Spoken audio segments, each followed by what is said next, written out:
Bueno, antes que nada quisiera agradecer a los organizadores del workshop por la invitación a pronunciar esta conferencia inaugural y especialmente a María Inés, que desde unos 10 años más o menos es una verdadera compañera de investigación sobre este tema tan importante para nosotros del impacto de la Primera Guerra Mundial en América Latina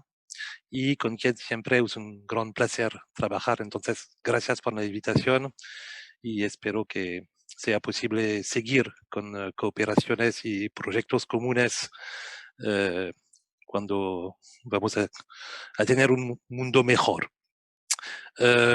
Bueno, como tenía plena libertad para elegir el tema de mi conferencia, decidí retomar una reflexión de carácter historiográfico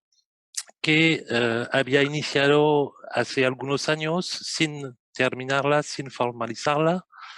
eh, sobre las relaciones entre América Latina y los Estados Unidos durante la Gran Guerra. La idea general de lo que voy a desarrollar es que, con la excepción de trabajos muy raros como los de la investigadora norteamericana Emily Rosenberg, First World War and the Growth of United States Predominance in Latin America, que es un libro publicado en 1987, la guerra nunca ha sido trabajada como tal, es decir, como una posible matriz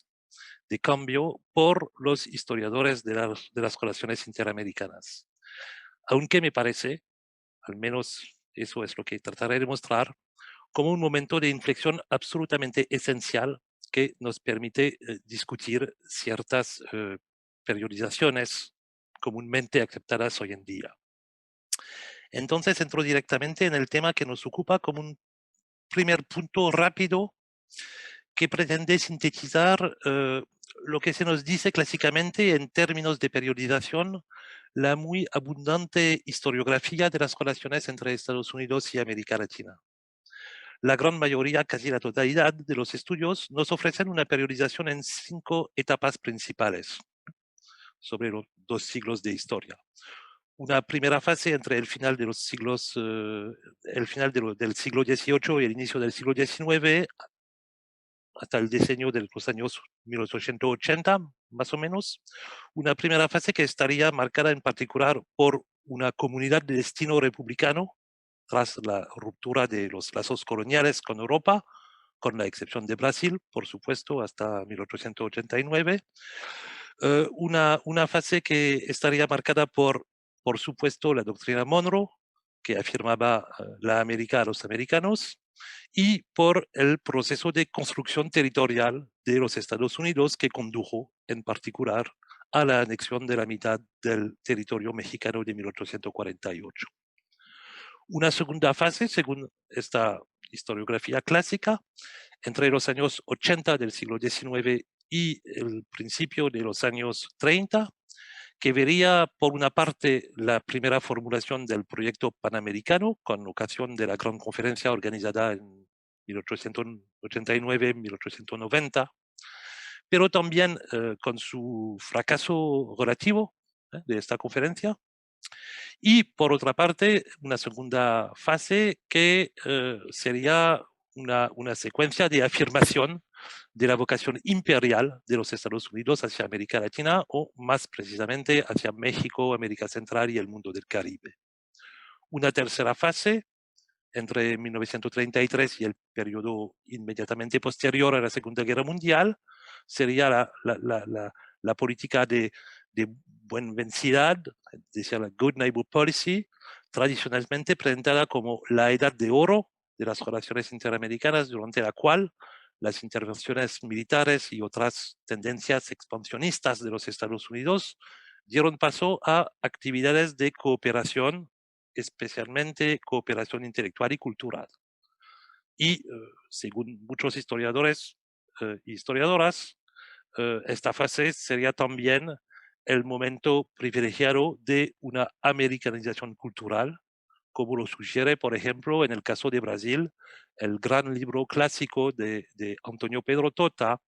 titulado O Imperialismo Sedutor, a Americanização do Brasil na época da Segunda Guerra, libro del año 2000.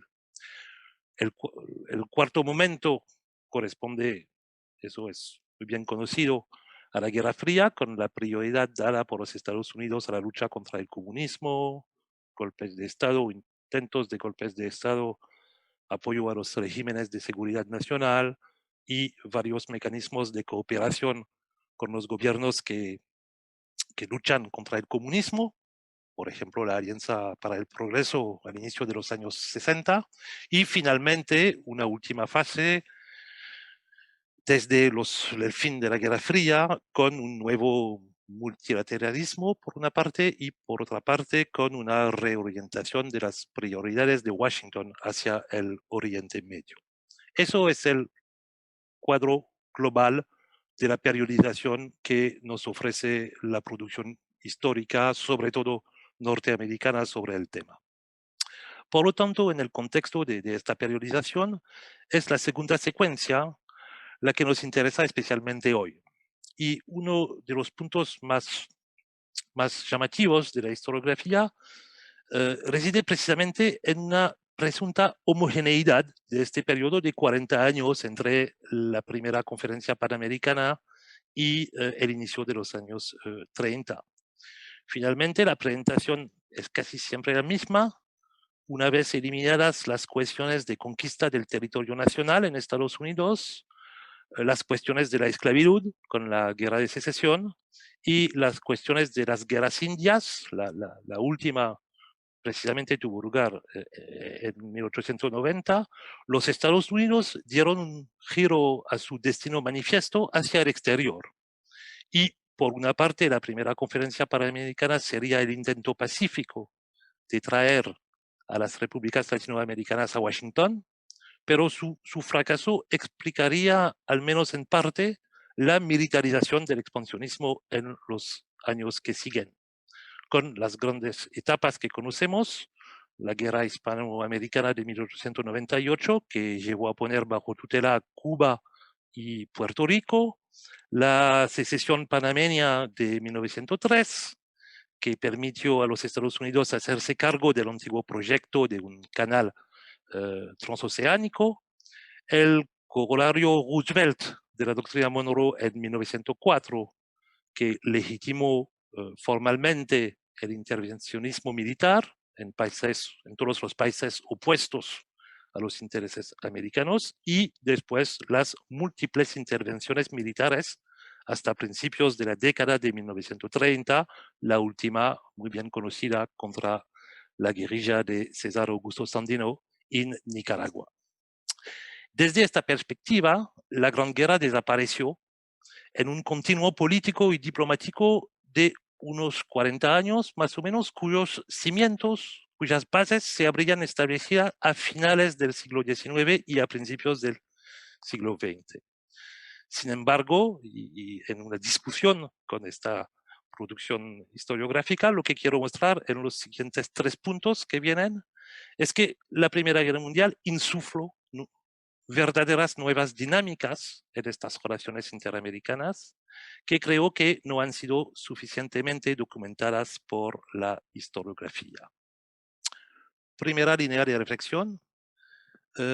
que se refiere a la evolución de las relaciones políticas y diplomáticas entre Estados Unidos y América Latina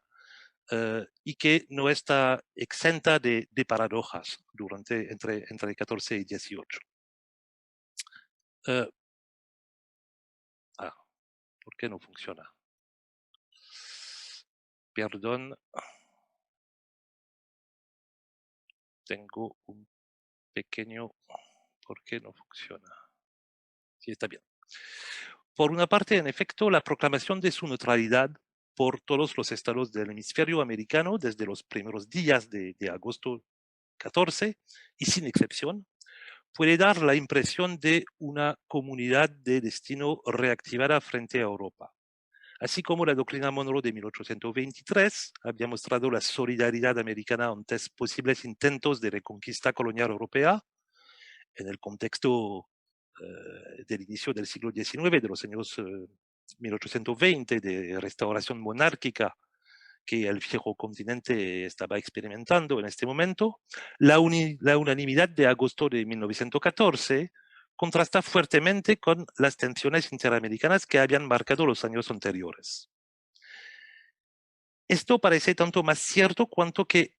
Wilson, que asumió su cargo en la Casa Blanca el año anterior, en marzo de 1913, pareció durante un tiempo querer romper con la actitud de sus dos predecesores hacia América Latina, por un lado con la política del Big Stick de Roosevelt y por otro lado con la diplomacia del dólar de Taft. Wilson eh, quería inaugurar una nueva era y es así que propuso en diciembre de 1914 la proclamación de un pacto panamericano, de un nuevo pacto panamericano que consagraría la creación de un nuevo verdadero sistema de seguridad colectiva a escala del continente. Y eso en reacción también a la guerra europea. En diciembre de 1915, Wilson dirigió un mensaje a todos los participantes de un congreso científico panamericano en el que acogía con satisfacción la política de neutralidad adoptada por todas las naciones del hemisferio frente a la guerra europea, que consideraba indicativa de una comunidad de intereses. El principio de igualdad entre los estados del continente era también reafirmado por este mensaje de Wilson,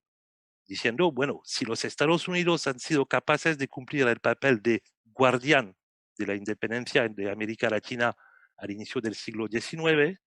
ese tiempo ha terminado y a partir de ahora se habla de una asociación plena y honorable entre nosotros y nuestros vecinos en interés de toda América.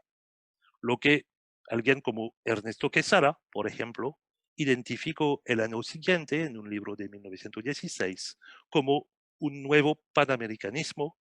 y que parece ser bastante bien recibido en el subcontinente. Y finalmente, este primer momento de reactivación del proyecto panamericano se confirma también a través de la acción del secretario general de la Unión Panamericana, que se llama John Barrett, que es un panamericanista convencido y que percibe la guerra europea como una oportunidad perfecta para afirmar la vocación pacifista del hemisferio occidental y así de crear mecanismos de solidaridad en caso de conflicto interamericano. Así pues, es muy activo durante todo el conflicto para desplegar,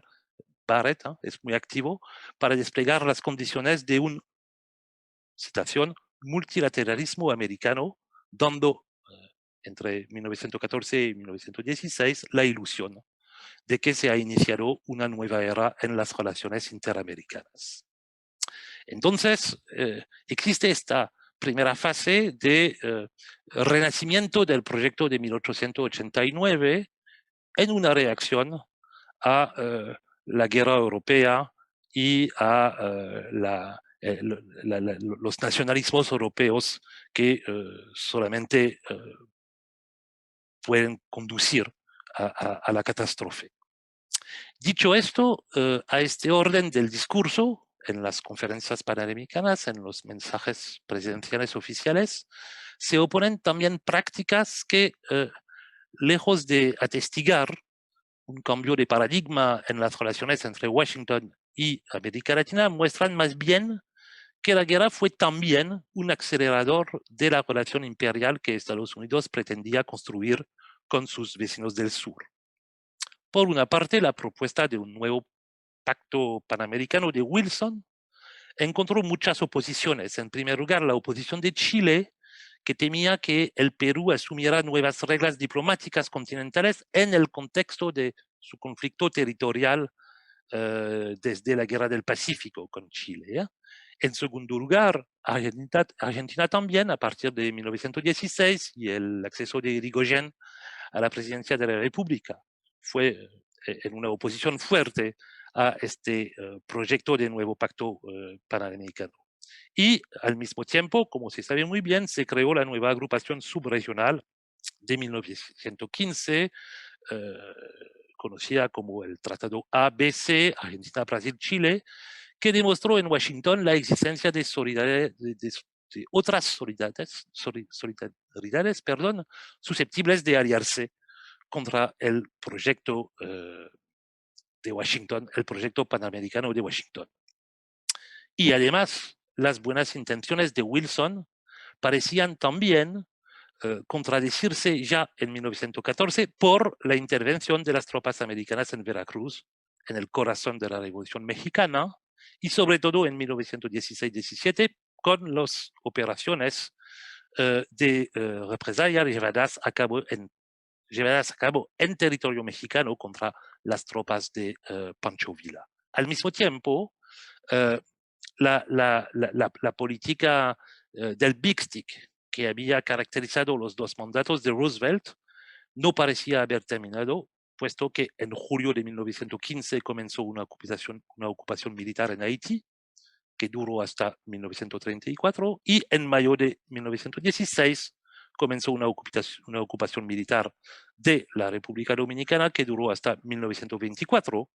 mientras que Nicaragua fue ocupada desde 1912 y lo permaneció hasta 1933. Por otra parte, la entrada de los Estados Unidos en la guerra en abril de 1917 ofrece un buen panorama de la geopolítica regional. En las semanas o meses siguientes, casi todos los países de América Central y del Caribe entraron en la guerra, lo que demuestra que los países del patio trasero, como se dice que Washington había empezado a construir a finales del siglo XIX, no tenían margen de maniobra frente a esta entrada de Estados Unidos en guerra.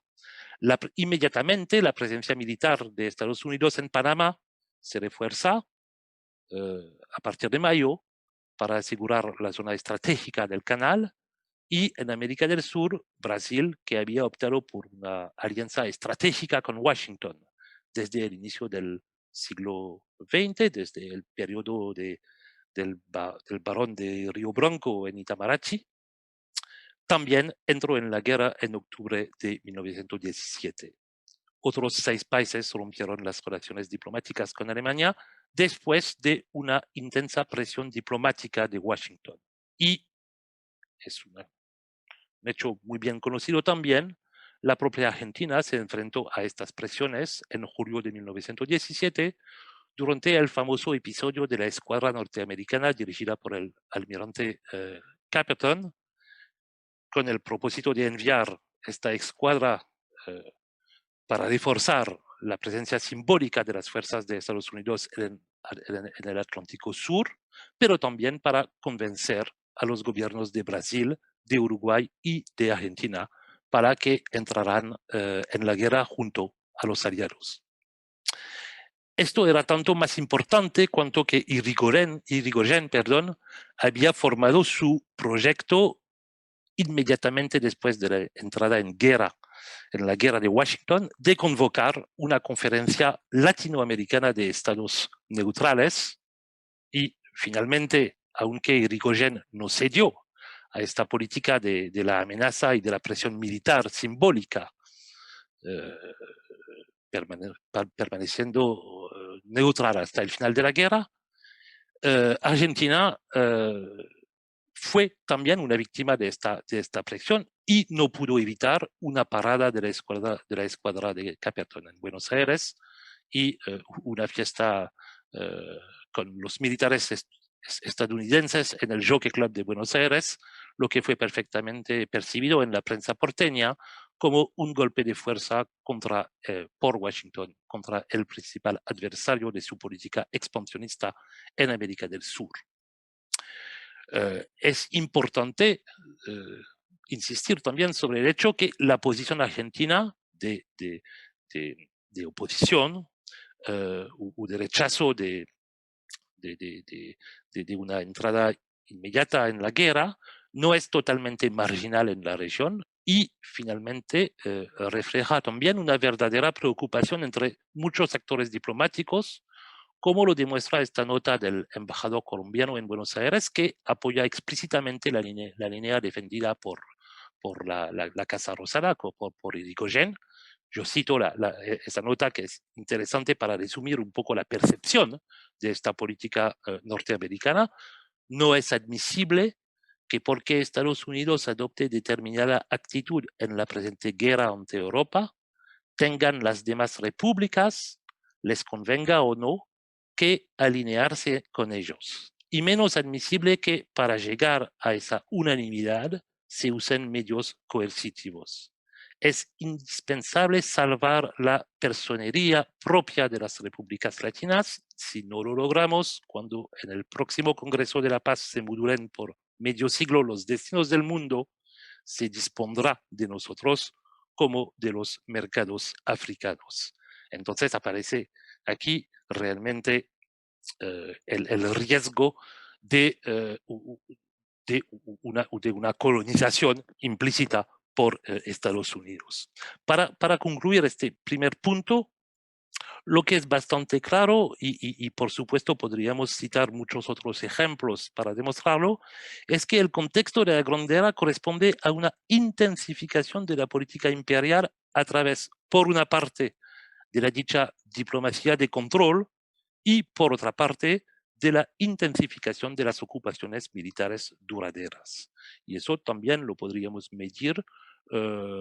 sobre la base del número de soldados enviados durante las ocupaciones de Haití o de la República Dominicana. Aunque Washington no ha ocultado su preocupación por la creciente presencia de Alemania en la región desde el cambio de siglo, el repliegue de Europa en sí mismo, por causa de la guerra, parece ser finalmente una oportunidad perfecta para ampliar la zona de influencia de los Estados Unidos. Y eso también explica por qué los años 14 y 18 son identificados por la historiografía, por otra parte, como los del fortalecimiento del sentimiento anti-yanqui en muchos países latinoamericanos, porque precisamente existe también una conciencia fuerte entre los actores latinoamericanos de este nuevo desarrollo de la política imperial de Estados Unidos. En segundo lugar, el segundo punto de la presentación está dedicado a la nueva hegemonía económica que los Estados Unidos van a ejercer sobre América Latina después de la Gran Guerra, y lo voy a tratar bastante rápidamente porque es probablemente el aspecto más obvio y más elaborado de la historiografía. Si hacemos un breve panorama de la situación en 1914, podemos decir que existen dos América Latina desde este punto de vista económico. Por una parte, un grupo de países en los que los Estados Unidos ya eran el principal socio comercial, tanto en lo que respecta a las importaciones como a las exportaciones, a saber, México, América Central, Cuba, la República Dominicana y Haití. Y por otro lado, el, entre comillas, patio trasero que mencionamos antes,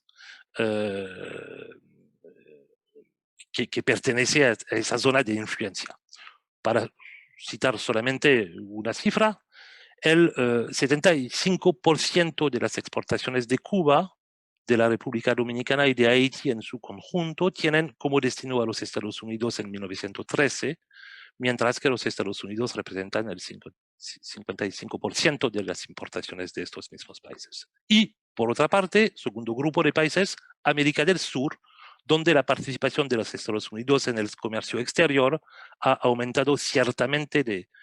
manera significativa desde finales del siglo XIX, pero donde no es mayoritaria en ninguna parte y donde Europa, y sobre todo el Reino Unido y también Alemania, siguen siendo los principales socios comerciales. Eso es la situación inmediatamente antes de la guerra. Los motores, las causas del cambio las conocemos muy bien, del gran cambio económico que se produjo en pocos años, muy bien conocidas. En primer lugar, la conversión de las capacidades productivas de las economías europeas a la guerra, que limita totalmente sus capacidades de exportación y deja así el campo abierto a los proveedores estadounidenses en los mercados latinoamericanos. En segundo lugar, la misma reconversión de las economías europeas que restringe considerablemente su demanda de productos que ahora se consideran innecesarios, ejemplo del café brasileño, por ejemplo, y a diferencia de los frijoles o de la carne, y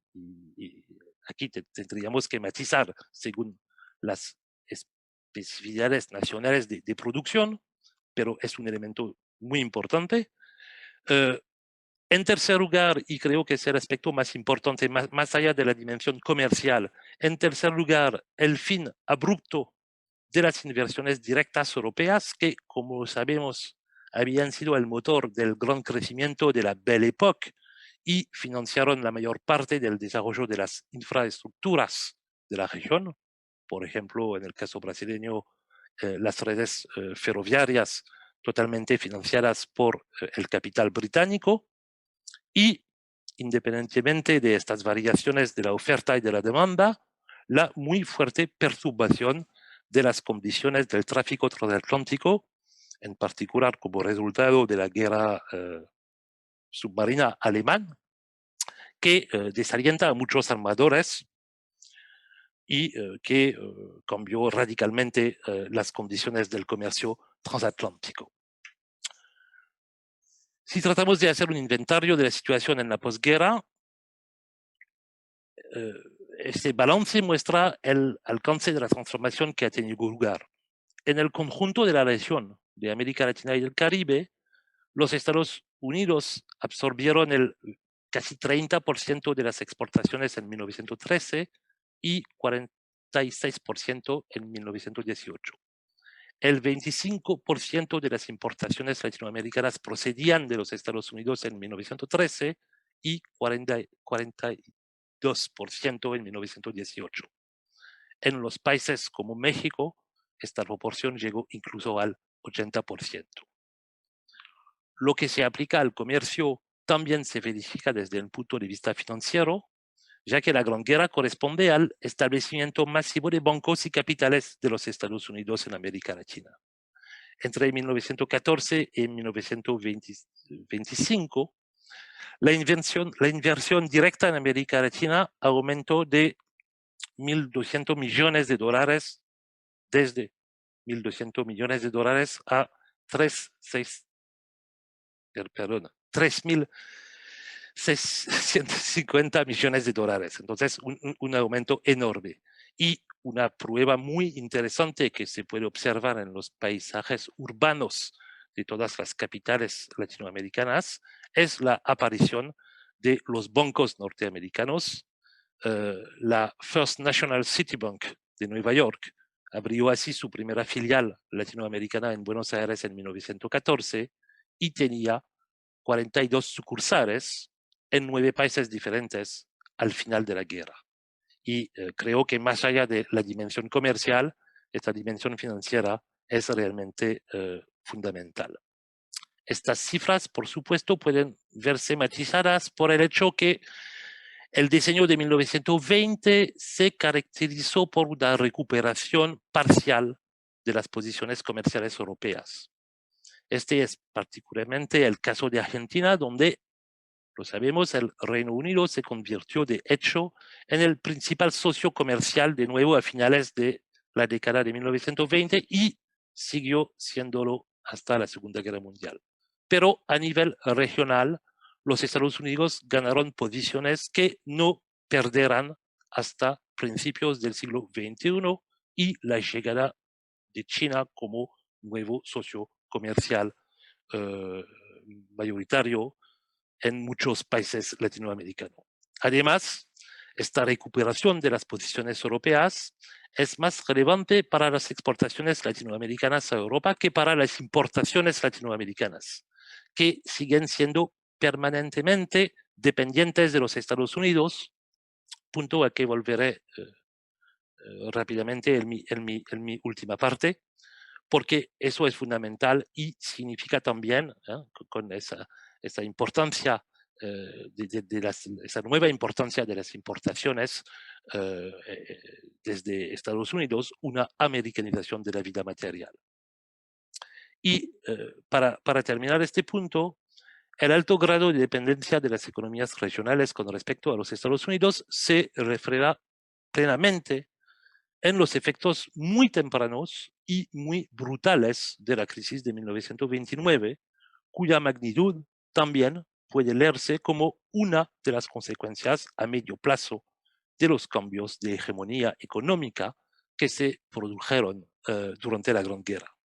Como lo resume muy bien el historiador Victor Bulmer Thomas en su Historia Económica de América Latina desde la Independencia, cito: después de la guerra, New York reemplazó a Londres como principal centro financiero internacional y las repúblicas latinoamericanas se fijaron cada vez más en Estados Unidos para la emisión de bonos, préstamos del sector público e inversión extranjera directa. Entonces, con estos elementos económicos bastante conocidos por los especialistas de historia económica, pero con esos elementos económicos observamos perfectamente que no hay homogeneidad en la segunda secuencia imperial definida por los historiadores de las relaciones interamericanas y que precisamente los años 14 y 18 constituyen una ruptura fundamental. Pero el fortalecimiento del, y aquí, perdón, no comente el gráfico específico sobre Ecuador, pero que está en francés, perdón, pero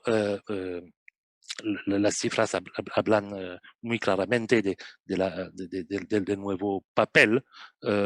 que tienen Estados Unidos y en el caso de Ecuador, durante los primeros años de la guerra es una mutación que ocurrió muy rápidamente. El fortalecimiento del intervencionismo militar, por una parte, y la nueva hegemonía económica son, por supuesto, factores importantes que justifican que se conceda a la Gran Guerra entonces un lugar especial en la historia de las relaciones entre Estados Unidos y América Latina. Pero el último aspecto que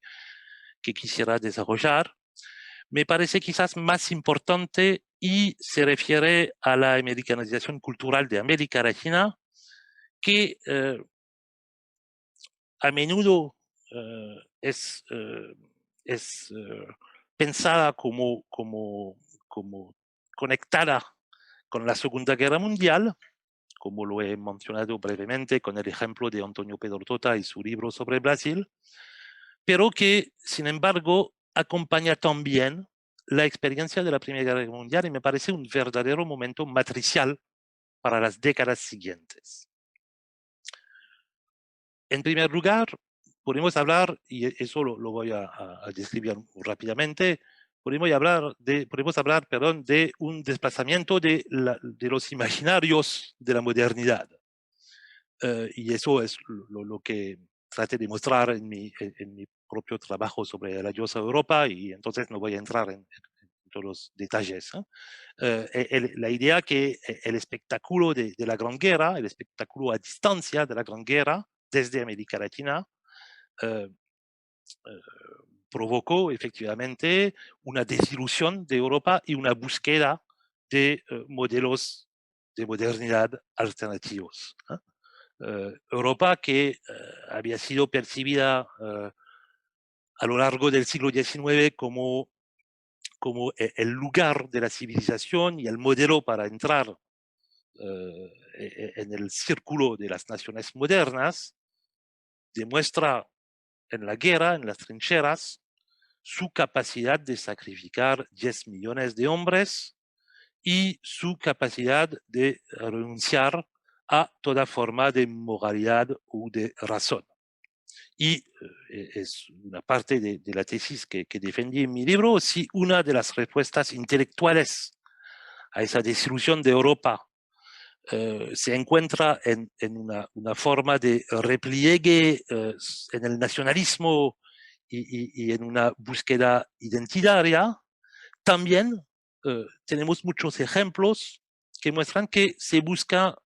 nuevos modelos de modernidad. Una modernidad que precisamente Estados Unidos, la primera potencia económica del mundo desde el año 1900, puede encarnar a pesar del peligro imperialista denunciado en otros lugares. Y aquí podemos mencionar la idea, que esa idea de una alternativa americana al viejo mundo no es totalmente nueva, ya que está presente, por ejemplo, en los escritos de Sarmiento,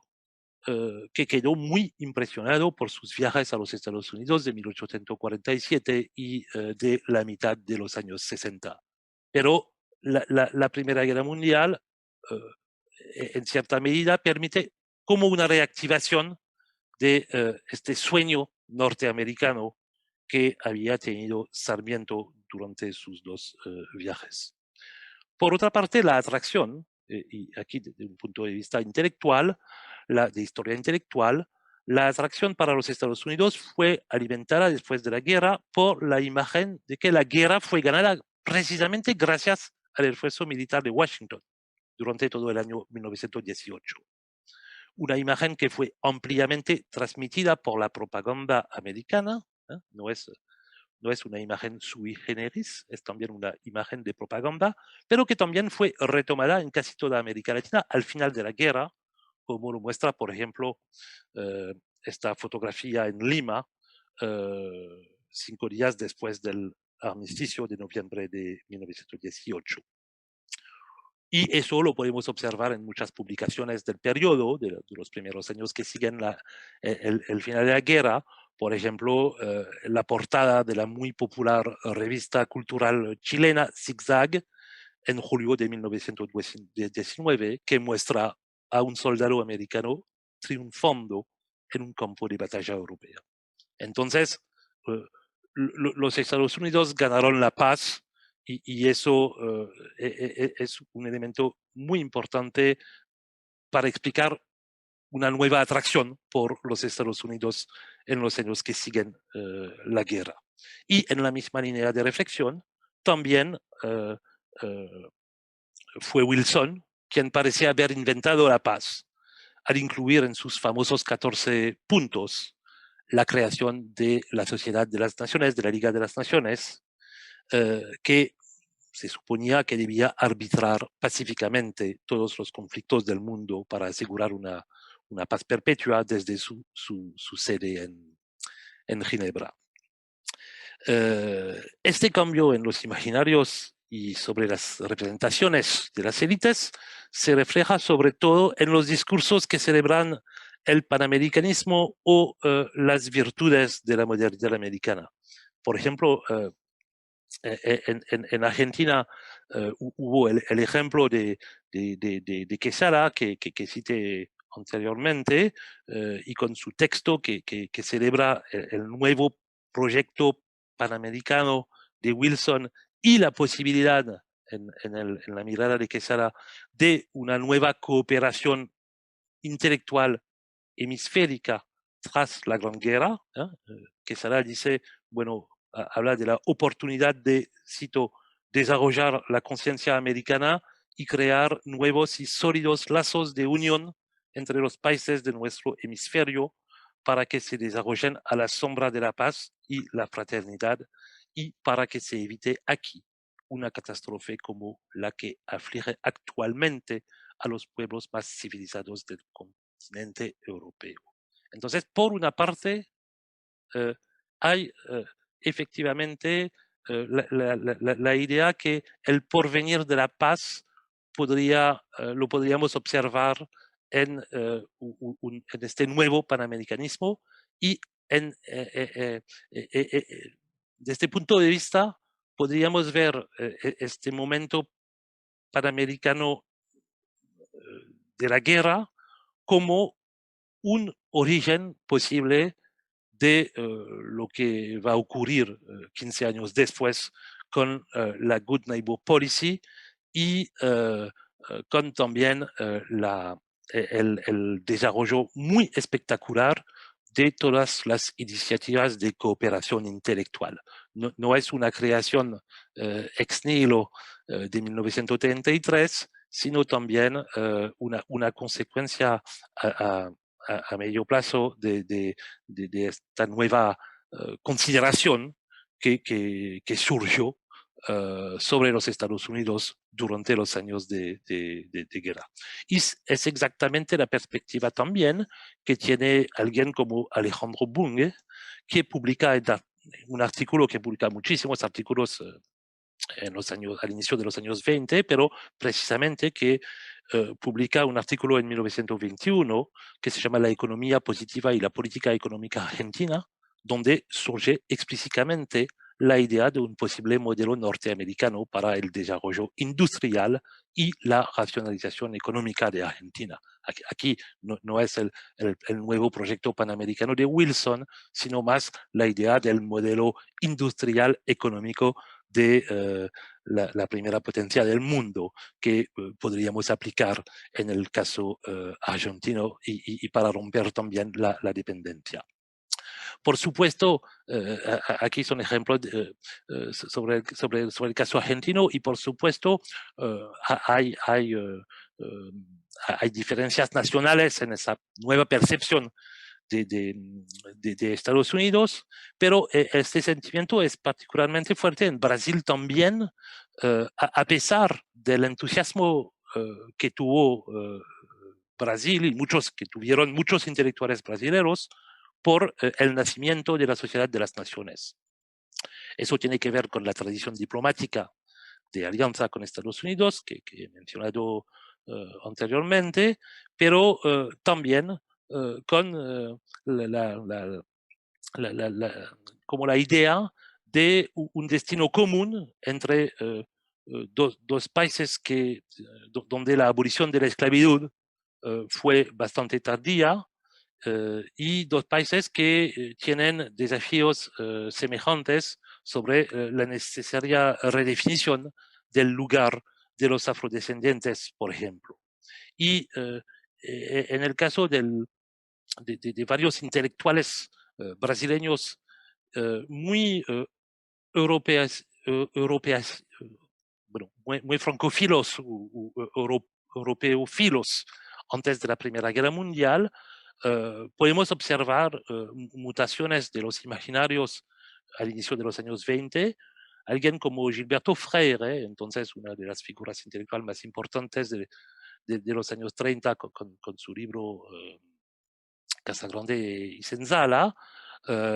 muchos jóvenes académicos como Gilberto Freire tomaron la decisión deliberada de continuar su educación no en la vieja Sorbona de París, sino en las universidades de los Estados Unidos. Eso también lo podemos observar en el caso de los antropólogos mexicanos del final de los años 1910, del inicio de los años 1920, o siempre en Brasil. El gran historiador y diplomático Manuel de Oliveira Lima, que fue embajador en Londres, por ejemplo, terminó su vida en Estados Unidos y muy simbólicamente ofreció su biblioteca a la Universidad Católica de Washington. Entonces, hay muchas pruebas de esta nueva atracción intelectual por Estados Unidos después del suicidio de Europa, y en un trabajo muy reciente, para terminar con esos ejemplos brasileños, en un trabajo reciente, la historiadora brasileña Isabel Lustosa mostró cómo la modernidad norteamericana alimentó también todo el movimiento modernista tan importante en la historia de la creación artística brasileña de los años 20, una influencia norteamericana que había sido totalmente olvidada por la historiografía, y ahora varios trabajos brasileños quieren insistir sobre esta nueva dimensión. Eso no significa que todo sentimiento anti-yanqui haya desaparecido. Por supuesto, conocemos muy bien todos los textos de José Ingenieros al inicio de los años 20 sobre este tema, pero algo cambió claramente en las representaciones de Estados Unidos, en las representaciones intelectuales de Estados Unidos con el final de la Primera Guerra Mundial. Y más allá de esta dimensión, más bien intelectual, del impacto de la guerra, quisiera concluir insistiendo en la nueva dinámica de americanización a partir de la historia de las prácticas culturales y desarrollando rápidamente algunos ejemplos en campos muy variados. Dicho de otro modo, la profunda mutación cultural que representa la americanización no solo concierne al inicio de los años 20 al sector limitado de las élites intelectuales o políticas, sino también debe considerarse en el contexto del desarrollo y de la consolidación de la cultura de masas. Y eso me parece importante. Un ejemplo clásico con el cine, el estudio del consumo de películas en las capitales latinoamericanas antes y después de la Primera Guerra Mundial lo demuestra perfectamente. A principios de la década de 1910, en ciudades como Río o México, hubo recientemente una tesis de doctorado sobre este tema, el cine por una parte, el cine se había convertido en un espectáculo de masas, ¿eh? No era una práctica de élites, sino realmente un espectáculo de masas, pero las películas que se mostraban eran casi exclusivamente europeas y más precisamente casi exclusivamente francesas y alemanas y distribuidas por empresas francesas y alemanas. 10 años más tarde, al inicio de los años 20, las industrias culturales americanas se impusieron completamente y dejaron solo una pequeña parte a las producciones europeas o nacionales que, por una parte, europeas y por otra parte, con el esfuerzo de desarrollar cine nacionales. Entonces, el momento preciso de la guerra fue un momento de americanización muy rápida y radical del consumo de cine en todas las grandes ciudades latinoamericanas. Lo que significa que no se trata solamente de un consumo de una producción cultural de Estados Unidos, sino también del consumo de una visión del mundo que es importante. En el mismo, y aquí lo podemos ilustrar con, por ejemplo, en una revista de espectáculos de Río de Janeiro, Palcos y Telas, con esta portada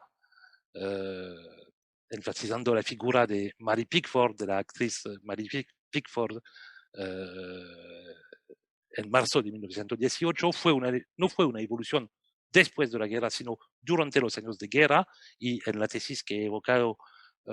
hace poco, la ruptura es perfectamente identificada en 1916, la ruptura entre la hegemonía del cine europeo y la hegemonía del cine norteamericano. Y otro ejemplo aquí, que siempre interesante, que es finalmente el cartel argentino de una película estadounidense basada sobre el libro alemán de Erich Maria Remarque. Otro elemento sobre esta americanización cultural también, entonces que ocurre en varias dimensiones inmediatamente después de la guerra o durante la guerra. Otra dimensión conocida y interesante también es la sustitución de las antiguas agencias de noticias europeas como Reuters o Havas, que alimentaban casi exclusivamente las columnas de noticias internacionales, por las agencias estadounidenses y en particular por la agencia Associated Press. Y una vez más, como con el ejemplo del cine, más allá de la simple observación de esta sustitución, de un cambio, de la observación de un cambio de proveedor, es realmente una nueva visión del mundo que pasa por esta sustitución. Es decir, en este caso, una nueva visión de lo que es o lo que no es importante en las noticias internacionales y lo que vamos a ofrecer a las opiniones latinoamericanas. Otro ejemplo, si los paisajes urbanos se americanizan con la multiplicación de los carteles de películas americanas en las paredes, que que enmarcan los cines, también es el caso con el desarrollo muy espectacular del automóvil. Aquí también tenemos que matizar, el desarrollo es mucho más rápido en Buenos Aires, Santiago, México, Río de Janeiro, São Paulo, que en Bogotá, que en Lima, pero las cifras son espectaculares y este desarrollo del automóvil es un desarrollo totalmente bajo la tutela de las industrias norteamericanas, como lo prueba, por ejemplo, la multiplicación de las armadoras, de las plantas Ford, por ejemplo, aquí en México, durante precisamente los años de guerra. Ford abrió su primera armadora en Buenos Aires en 1917, durante la guerra. Fue la segunda fuera de los Estados Unidos después de la que se había instalado en Londres, y en el caso de Buenos Aires, General Motors lo hizo también en 1925. En el caso de México, la evolución viene también al inicio de los años 20 y conduce precisamente a esta americanización de los paisajes urbanos, con la aparición de una saturación del tráfico. Y más generalmente, todo lo que se asimila a un bien moderno, a la modernidad material, en los años 20 procede de Estados Unidos. Máquina de escribir, que conocen un crecimiento espectacular durante esta década, teléfono,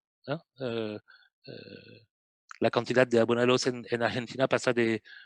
más o menos 100.000 a 250.000 entre 22 y el año 22 y el año 30, y este desarrollo del teléfono tiene mucho que ver con las inversiones de la United River Plate Telephone Company, que mezcla capital norteamericano y europeo, pero donde hay una hegemonía económica de Estados Unidos y donde también hay una imaginación de modernidad íntimamente ligada a las figuras pioneras del teléfono como Graham Bell. Eso se observa perfectamente en las publicidades, por ejemplo. Eso tiene que ver también con el desarrollo de la radio. Casi todas las exportaciones, todas las importaciones latinoamericanas de radios en los años 20 y 30 vienen de Estados Unidos, y podríamos multiplicar los ejemplos, pero bueno, el símbolo más importante de esta americanización cultural, que entonces muchos historiadores identifican con la Segunda Guerra Mundial, uno de los símbolos más importantes es precisamente las primeras implantaciones de plantas de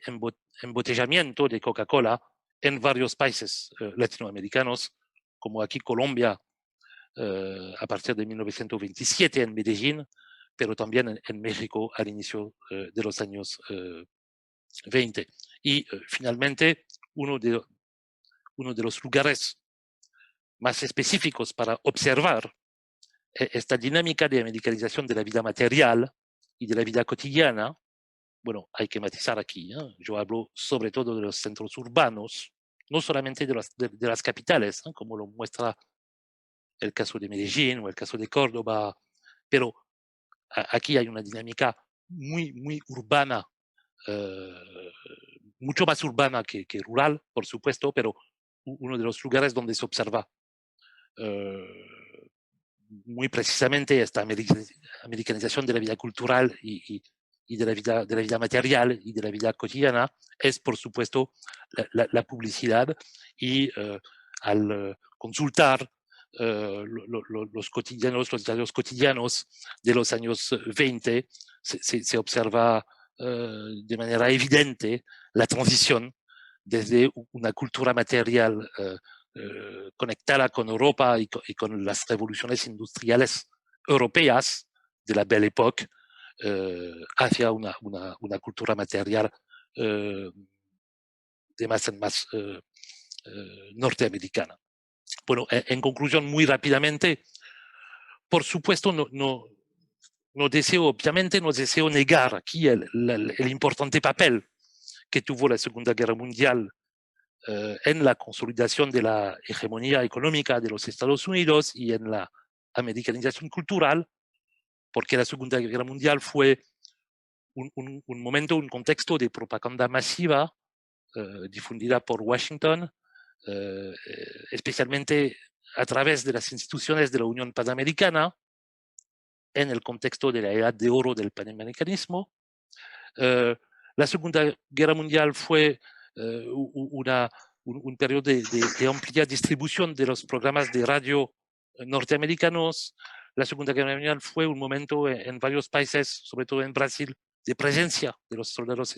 estadounidenses en América Latina. La Segunda Guerra Mundial fue un momento de muchísimos créditos conseguidos a cambio de entrar en la guerra junto a los aliados y entonces no quiero negar eh, el hecho que